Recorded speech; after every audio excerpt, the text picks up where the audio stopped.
जय हिंद फ्रेंड्स। मित्रों, क्या आपको पता है कि भारत के 8 शास्त्रीय नृत्य कहाँ से निकले हुए हैं? क्लासिकल डांस जिसको हम कहते हैं। दरअसल कई मान्यताओं में ऐसा कहा जाता है कि ये भगवान शिव के नृत्य से अर्थात उनके तांडव से निकले हुए हैं।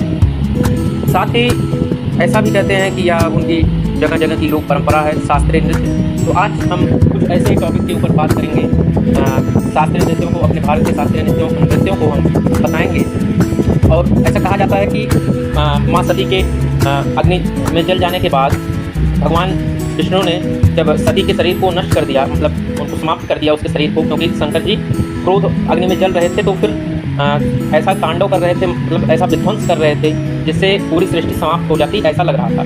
तो शंकर जी का क्रोध शांत करने के लिए विष्णु जी ने अपने चक्र से माँ सती के शरीर को अपने भागों में काट दिया। तो फिर शिव जी का क्रोध उससे और बढ़ गया और शिव जी ने फिर नृत्य करना शुरू किया, जिसको तांडव कहा गया। ऐसा कहा जाता है हमारी लोक परंपराओं में, हमारे भारतीय कल्चर में, हमारे भारतीय संस्कृति में ऐसी मान्यता है कि उसी नृत्य को, उसी तांडव को कंडू नामक एक ऋषि ने देखा और फिर उसे शिव तांडव कर दिया। मित्रों, आपको और एक बात पता होनी चाहिए कि जो 21वीं सदी की, आप गूगल करके देख सकते हैं, इस 21वीं सदी की सबसे बड़ी खोज क्या है? 21वीं सदी की सबसे बड़ी खोज है हिग्स बोसोन थ्योरी। और वो हिग्स बोसोन थ्योरी कहाँ से निकली है? तो आप बता पाएंगे कि वो नटराज की मूर्ति से निकली हुई है। और नटराज की मूर्ति को बनाने का कार्य जाता है चोलों को।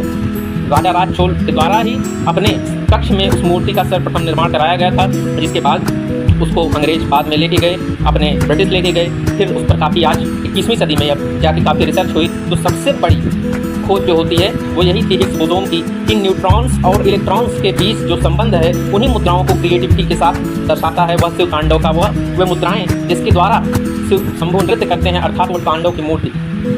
अब बात करते हैं उसी तांडव से हमारे शास्त्रीय नृत्यों का उद्गम हुआ है। उन्हीं शास्त्रीय नृत्यों में सर्वप्रथम नृत्य है भरतनाट्यम। भरतनाट्यम तमिलनाडु का शास्त्रीय नृत्य है और विविध, तमिलनाडु ही नहीं, विविध दक्षिण भारत के प्रदेशों में यह किया जाता है, तेलंगाना और छत्तीसगढ़ तक और उड़ीसा तक, इन सभी स्थानों पर किया जाता है। और आगे दूसरा है सत्रिया। सत्रिया नृत्य असम का है। असम में काफ़ी त्योहारों में और ऐसे मतलब शादी विवाह के अवसरों पर ही सत्रिया नृत्य असम में किया जाता है। इसके बाद आता है कथकली। कथकली किया जाता है केरल में। इसके बाद आता है कथक किया जाता है उत्तर प्रदेश में। और उत्तर प्रदेश में ही नहीं, कथक को अगर हम शास्त्रीय नृत्य के रूप में देखें तो पूरे उत्तर भारत में, संपूर्ण उत्तर भारत में इस नृत्य को किया जाता है। अर्थात राजस्थान और गुजरात का कुछ क्षेत्र और झारखंड का कुछ क्षेत्र, बिहार का कुछ क्षेत्र, मतलब इन स्थानों पर कथक को किया जाता है। इस कथक का संबंध कथा से है। आप समझ सकते हैं कि सर्वप्रथम जब दिल्ली में दरबार लगता था राजाओं का, तो उस दरबार में इस नृत्य को किया जाता था। और इस नृत्य की कलाएं इस प्रकार से होती थी जिससे ऐसा लगता था कि जो नर्तक है इसका, वह अपने कथानक को व्यक्त कर रहा है, मतलब कोई ना कोई उसके पीछे एक कथा है। वो ऐसा नृत्य करता था जैसे कोई ना कोई वो बात बताना चाहता है। तो इशारों में यह नृत्य होता है और संपूर्ण उत्तर भारत का कथक नृत्य माना जाता है। अगला आता है कुचिपुड़ी। कुचिपुड़ी नृत्य आंध्र प्रदेश का नृत्य है और त्योहारों पर और शुभ अवसरों पर भी इसको किया जाता है। इसके बाद मणिपुर और इत्यादि वहाँ के उत्तर पूर्वी राज्यों में इसको किया जाता है। मोहिनी अट्टम, ऐसे जैसे मैंने कहा कथकली, तो कथकली और मोहिनी अट्टम, अर्थात केरल में ही मोहिनी अट्टम भी किया जाता है और कथकली भी किया जाता है, जिससे हम स्पष्ट कर सकते हैं कि शास्त्रीय नृत्यों में केरल सबसे धनी राज्यों में एक है। और इसके बाद ओडिसी मैंने बता दिया, सत्रिया मैंने बता दिया। इस तरह से और भी वीडियो को देखने के लिए सब्सक्राइब करें हमारे चैनल को और हमारे साथ बने रहें।